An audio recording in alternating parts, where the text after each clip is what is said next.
মানুষ কতটা অসহায় হলে তবে মানুষের কাছে মানুষ সাহায্য চায়। যাই হোক, ডক্টর এসিন চন্দ্র স্যার এর মাধ্যমে অপারেশন করিয়ে এই অসহায় মেয়েটিকে সাহায্য করতে পেরে সত্যি আমি গর্বিত। তার জন্য ডক্টর এসিন চন্দ্র স্যারকে আমার পক্ষ থেকে অনেক অনেক ধন্যবাদ জানাই। দেখুন সেই ভিডিওটি প্রথম থেকে শেষ পর্যন্ত। কই বাড়িতে আছেন? আচ্ছা আচ্ছা, তাহলে এখানেই আসো নাকি? কতদিন থেকে আসো এখানে? আজকে আসলাম। ও আজকে আসলা? খোঁজ দিল। ও আমার খোঁজ দিল। আচ্ছা অনেকদিন ধরে ডাক্তার অপারেশন করতে পারছি না। আচ্ছা আচ্ছা। পরিস্থিতি খুব খারাপ হতো আমার বাড়ির অর্থনৈতিক পরিস্থিতিও খারাপ।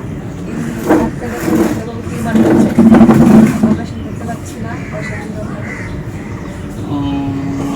তাহলে মোটামুটি পরীক্ষা নিরীক্ষাগুলো হয়ে গেছে কি?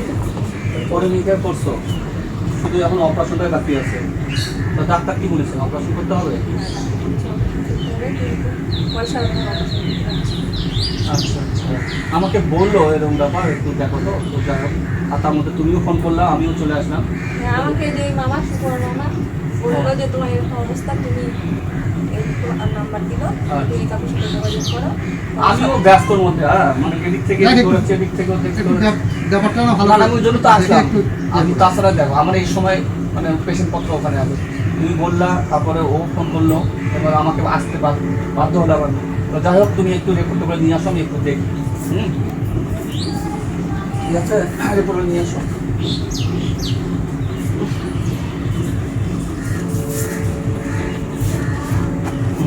আচ্ছা আচ্ছা, তো রিপোর্টগুলো মোটামুটি কিছু হসপিটালে করে আছে, কিছু হচ্ছে।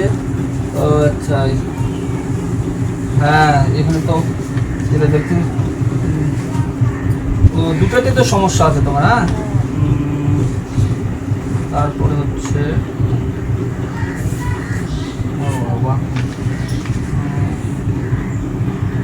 আচ্ছা, যাই হোক, এই রিপোর্টগুলো তো দেখলাম, ঠিক আছে, কিন্তু ঘটনা হচ্ছে এই অপারেশনটা তাড়াতাড়ি করতে হবে, অনেকদিন হয়ে গেছে তো। ব্যথাটা তো বেশি হচ্ছে, তাই না? সবসময় ব্যথা, হাত দিয়ে কিছু করতে পারি না। হাত দিয়ে কিছু করতে পারি না, হালতে পারি না। আচ্ছা, আর কি সমস্যা হয়? হাত নড়ালে লাগে, নড়ালেও লাগে? সব ব্যথা। এই ডান কাতে শুতেও পারি না, ডান কাতে শোয়া যায় না। আরে আমাকে আগে বলে তো একটু ইয়ে করতে হবে, তোরা তো বলিস না, আমি জানতাম না। আর এখানে তো বাড়ি বাড়ি খোঁজা আমার সম্ভব না। আমি জানতাম না। মামার কাছে এসে গল্প বললাম, মামা বললে এরকম আমাদের একজন আছে, হ্যাঁ, তাকে বললে তোমার খুব হেল্প করবে। মানে এই ও আচ্ছা আচ্ছা, না সেটা তো আমাকে একদিন বললো, কিন্তু আমার তো অত মনে নেই। এখন অনু মহন্তকে আমি তো আর সেভাবে চিনতাম না। এবার আমাকে বললো বলে আমি, যাই হোক, নাম্বারটা তোমার কাছে আমি ফোন করলাম, তারপর তুমি বললা হ্যাঁ যে এরকম ব্যাপারে সুকুমার মামা আমাকে নাম্বারটা দিল। যাই হোক, কাকু যদি আসতে পারো এভাবে কথাটা বলবো। যাই হোক, আমি ওই জন্য চিন্তা ভাবনা করি, আর আমি তো টাইম পাই না ওরকম। যাই হোক, টাইমটা বের করে নিয়ে আসলাম। বের করে নিয়ে আসলাম। এবার হচ্ছে সেই জন্য আমি মানে আর ইয়ে করতে পারলাম। মিতা যেহেতু বলছে আমার কথাটা, দেখ পরিস্থিতি খুবই খারাপ, যেভাবে হয় যেন কাজটা যেন মানে হয় না, কথা আমি এটা মানে কি বলবো আর। হ্যাঁ তোমার উপর সব দেখি, আমি চেষ্টা করব। হ্যাঁ, কতটা কি করতে পারবো জানি না, তবে চেষ্টা করব আমার 100% সাকসেস করার জন্য। হ্যাঁ, তোমার অনেক অপারেশন জায়গায় গেছি, কিছু হয়নি। হ্যাঁ, তোমাকে করতে হবে, অনেক জায়গায় গেছি, কিছু হয়নি। আচ্ছা যা করার তোমাকে করতে হবে। ঠিক আছে, তাহলে আমি দেখি। তাহলে কে ডাক্তারের কাছে কি নিয়ে গেছে তোমার? ডাক্তার কাছে নিয়ে গেছিল এই মামারই মেয়ে, এক মেয়ে, বড় মেয়ে।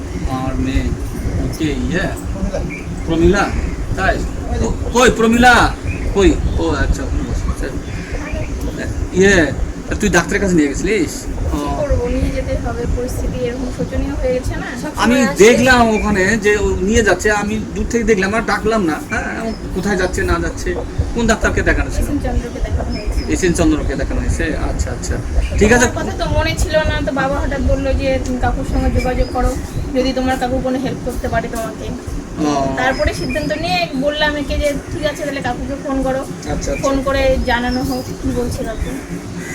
ঠিক আছে মা, কোনো ইয়ে করতে হবে না, আমি যথাসাধ্য চেষ্টা করব। হ্যাঁ, আমি তোমার পরিস্থিতি শুনলাম, যে এরকম ব্যাপার, খুবই ঋণ মহাজনে মানে জর্জরিত হয়ে গেছো এবং বিভিন্ন জনের কাছ থেকে টাকা নিয়ে সেগুলোর ইন্টারেস্ট আনতে হচ্ছে, করতে হচ্ছে।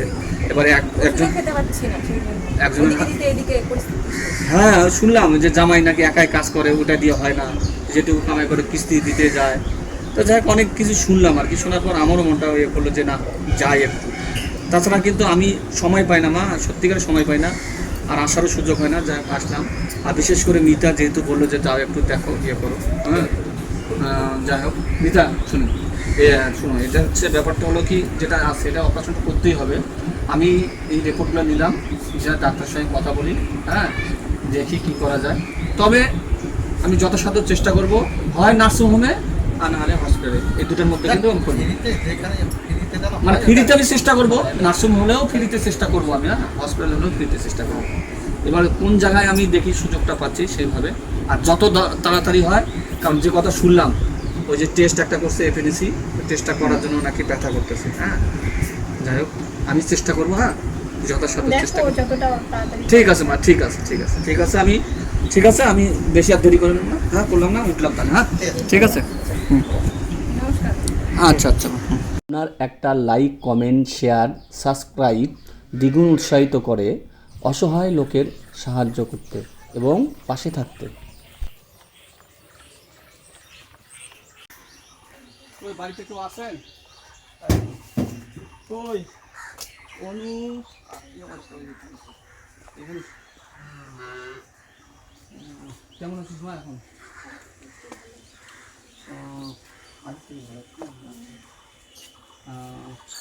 আর ইয়ে ওষুধপাতি খাওয়া হচ্ছে ঠিক মতো? হ্যাঁ, খাচ্ছিলাম, ও ইয়ে প্রমিলা, তোর বাবা নাই মা? পয়সার অভাবে কয়দিন হলো ওষুধ খেতে পারিনি। ও আচ্ছা ঠিক আছে, আমার লাগবে না, এই দেখতে আসলাম আর কি। ওষুধপাতি ঠিক মতো খাওয়া হচ্ছে তো? হ্যাঁ, পয়সা কিছুদিন খেলাম, এখন পয়সার অভাবে খেতে পারছি। তো সেটা আমাকে ফোন করে জানাতে পারতিস যে কাকু এরকম ব্যাপার। তুমি এত কিছু করলে আর কত বলবো বলো? না সে তো অবশ্যই, সেটা না, তারপরেও একটা ইয়ে না, পয়সার অভাবে দেখো মেডিসিন কিনবে না, সেই জায়গা ব্রেক হয়ে যাবে, অ্যান্টিবায়োটিকগুলো সব ইয়েগুলো, তখন কী হবে, ইনফেকশন হওয়ার চান্সটা বেশি থাকে, হ্যাঁ। তো যাই হোক মা, ওটা ইয়ে করিস না, হ্যাঁ। তো এমনি খাওয়া দাওয়া করতে তো সব ঠিক আছে? হ্যাঁ, খাওয়া দাওয়ার কোনো অসুবিধা নেই, খাওয়া দাওয়া চলছে, এখান থেকেই খাওয়া দাওয়া হচ্ছে না? হ্যাঁ এখানে সব। তো তুই মানে অপারেশনের আগেও দেখলাম তোমার মামার বাড়ি, আবার অপারেশনের পরেও ওখানে দেখতেছি, তো তোর বাড়ির পরিবেশ ভালো না, ওই জন্য অপারেশনের আগে এখানে ছিলাম, অপারেশনের পরে এখানে কিছুদিন থাকবো। কেন বাড়িতে ওরকম ইয়ে নাই যে এরকম দেখাশোনা করার কেউ নেই। ও দেখাশোনা করে না, এইরকম পরিস্থিতি হয়ে গেছে? বাবা বললো যে তাহলে এখানেই থেকে যাক কিছুদিন। তো ওই জন্য বললাম আমার বাড়িতে গেলে একটু প্রবলেম, মানে ওঠা বসা একটু তো প্রবলেম হচ্ছে হালকা। তো সেই জন্য বললাম এখানে কিছুদিন থেকে সেলাই কাটা পর্যন্ত এখানেই থাকবে, তারপরে ইয়ে ড্রেসিংটা ঠিক ইয়ে করছে, হ্যাঁ, ও দেখি দেখি তো কোন জায়গায় দেখুন, ও এখানে ব্যথা আছে হালকা, হালকা ব্যথা আছে, তো ঠিক হয়ে যাবে মা, এটা নিয়ে টেনশন কিছু করতে হবে না। মেডিসিন বাকি আছে কয়েকদিনের, তো ওই মেডিসিনটা নিতে পারলে। আচ্ছা ঠিক আছে, তাহলে আমি কিছু ইয়ে দিয়ে যাচ্ছি, হ্যাঁ। তো এটা দিয়ে মেডিসিনটা কিনে নিই, হ্যাঁ। না কাকু দিতে হবে না, আর রাখ রাখ পাগলি না রাখ, না না দিতে হবে না, কোথাও আচ্ছা 1000 টাকা রাখ, হ্যাঁ। দিতে হবে না, দিতে হবে আরে রাখ না, আর রাখ কত না। করবে কাকু, যেটা করেছো এটাই অনেক। আরে মা সেটা না, মানুষের জন্য তো মানুষ না, মানুষের পাশে তো মানুষ থাকবে না। ঠিক আছে, এটা দিয়ে মেডিসিনটা কিনে ঠিক মতো খাওয়া দাওয়া কর, নাহলে ইনফেকশন হলে খুব সমস্যা হবে মা। তুমি কত করবা, যত করছে আমি তো দিতে পারবো না জীবনে তোমার। সে তো ভগবান আছে, ভগবান বলে একটা কথা আছে। আর এই বাড়ির মামা যা করছে, এই যে হ্যাঁ সেটা তো দেখতেছি যে এরকম ব্যাপার, অপারেশনের আগেও হ্যাঁ দেখলাম, আবার এই যে অপারেশনের পরেও, হ্যাঁ। ঠিক আছে, আচ্ছা ঠিক আছে, ওষুধপাতিগুলো ঠিক মতো খেয়ে, হ্যাঁ। আর সমস্যা হলে ফোন টোন করো, হ্যাঁ। হ্যাঁ সে তো অবশ্যই। আর এই তো তোর মানে কি বলবো, তোর কি বলবো, লক্ষ্মী সরস্বতী পাশে যেমন থাকে সেরকম এরা না থাকলে মরে যেতাম কাকু, আর হ্যাঁ, তুমি না সে- থাকলেও মরে যেতাম, হ্যাঁ আমার আর কি, অপারেশনই করতে পারতাম না। সে তো দেখো একজন কারো না কারো হেল্প লাগে, সেই হেল্পটা করছি আমি, এমন কিছু চলতে করে গেলে নেই, কারো না কারোর হেল্প প্রয়োজন আছে। এমন কে- নিজের লোককেও পাশে দাঁড়ায় না কাকু, আচ্ছা, যদি ও- না পাশে দাঁড়ায় না তাহলে হ্যাঁ হ্যাঁ ইয়ে ভালো আছেন তো এখন, শরীর কেমন? হ্যাঁ ঠাকুমার শরীরও খুব একটা ভালো নেই কাকু। তাই কাটে। যাই হোক একদিন তাহলে ইয়ে করেন, ওই হসপিটালে যাই একটু দেখা টাকা ইয়ে করো। হ্যাঁ চোখের সমস্যা আছে। চোখের সমস্যা? হ্যাঁ, চোখের প্রবলেম। আচ্ছা ঠিক আছে, আমি ডাক্তারকে বলে দেবো। হ্যাঁ হসপিটাল ডাক্তারকে বলে দেবো। হ্যাঁ গিয়ে করো। হ্যাঁ ও তো জানে ব্যাপারটা, এবার থেকে তার সমস্যা হবে না। কোনো সমস্যা হলে প্রমিলা আছে, আমার মা লক্ষ্মী আছে, যাকে আমি বললে নিয়ে যাবে। হ্যাঁ ইয়ে করো, ঠিক আছে মা। তাহলে ইয়ে আসলাম, তোর বাবা তো আসলে না? বাবা বাড়িতে নেই, বাবা বাড়িতে গিয়েছে। বললো তোমার কথা যে কাকুকে একবার জানিও যদি কোনো প্রবলেম হয়। আচ্ছা তো তোমাকে ফোন করতাম যদিও, কিন্তু তুমি তো চলে আসলে না ফোন করতে। আচ্ছা